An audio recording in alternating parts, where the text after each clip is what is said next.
YS Jaganmohan Reddy నేతృత్వంలో YCP ఈ ఎన్నికల్లో ఓటమి చూసింది. గతంలో ఎప్పుడూ చూడని అవమానం ఎదురైంది.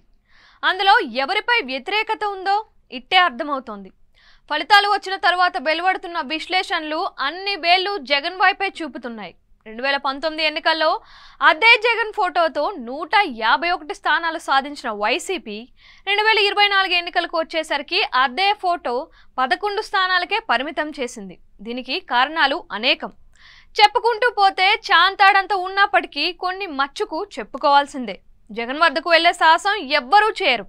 జగన్కే కాదు, ఇప్పుడంటే సజ్జల రామకృష్ణారెడ్డి, ధనుంజయ రెడ్డి మీద ఎమ్మెల్యేలు నెపం నెడుతున్నారు. కానీ అసలు ఓటమికి కారణం జగన్దే. జగన్ మాత్రమే కాదు, చంద్రబాబు వద్ద కూడా నేతలు స్వేచ్ఛగా తమ అభిప్రాయాలు చెప్పుకునేందుకు వీల్లేదు. ప్రాంతీయ పార్టీలో ఇది సర్వసాధారణం.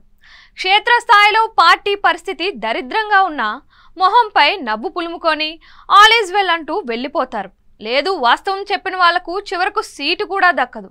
అందుకే నేతల నుంచి ఫీడ్బ్యాక్ జగన్కు వస్తుందని అనుకోవడం పొరపాటే అవుతుంది. నిజంగా ధనుంజయ రెడ్డి, సజ్జల రామకృష్ణారెడ్డితో ప్రమేయం లేకుండా జగన్ను కలిసినా పార్టీ పరిస్థితి నేతలు చెప్పలేరు. ఎందుకంటే మొహమాటం కాదు, తమ సీటుకు ఎసరు వస్తుందని వారి భయం. అందుకే ఇతరులపై నెపం నెట్టడం అనేది ఓటమిని వెతుక్కోవడానికి ఒక కారణం మాత్రమే. ఓటమి తరువాత ఇప్పుడు నేతలు అంటున్న కారణాలు వింటుంటే నవ్వొస్తుంది. ఓటమికి గల కారణం వాలంటీర్లు అని చెబుతున్నారు. కానీ అదే వాలంటీర్ల వ్యవస్థను ఇదే నేతలు తెగ పొగిడారు. వాలంటీర్ల వ్యవస్థను తెచ్చి జగన్ విప్లవాత్మకమైన మార్పులు తెచ్చారు అంటూ ప్రశంసలు కురిపించారు. అంతేకాదు, వాలంటీర్ల కారణంగానే గెలుస్తున్నాము అంటూ ఫలితాల ముందు వరకు చెప్పుకొచ్చారు.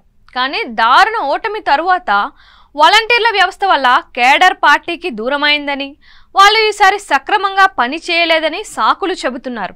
అదే గెలిచి ఉంటే ఇదే వాలంటీర్ల వ్యవస్థను విమర్శిస్తున్న ఇవే నోళ్లు మళ్ళీ పొగుడుతూనే ఉండేవి. ఒకవేళ నిజంగా వాలంటీర్ల వ్యవస్థ పార్టీకి అంత డ్యామేజ్ జరుగుతోందని భావిస్తే జగన్ దృష్టికి ఎందుకు తీసుకువెళ్ళలేదు అనే ప్రశ్నగానే మిగులుతోంది.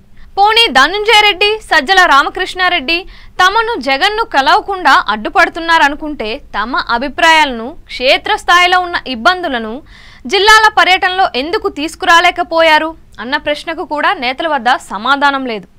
ల్యాండ్ టైటిలింగ్ యాక్ట్పై అసంతృప్తి వల్లనే ఓడిపోయామని మరికొందరు అంటున్నారు. అంటే ఎమ్మెల్యేలు కానీ, స్థానిక ప్రజా ప్రతినిధులకు కానీ ఈ విషయంపై కనీసం అవగాహన లేకుండా పోయిందా?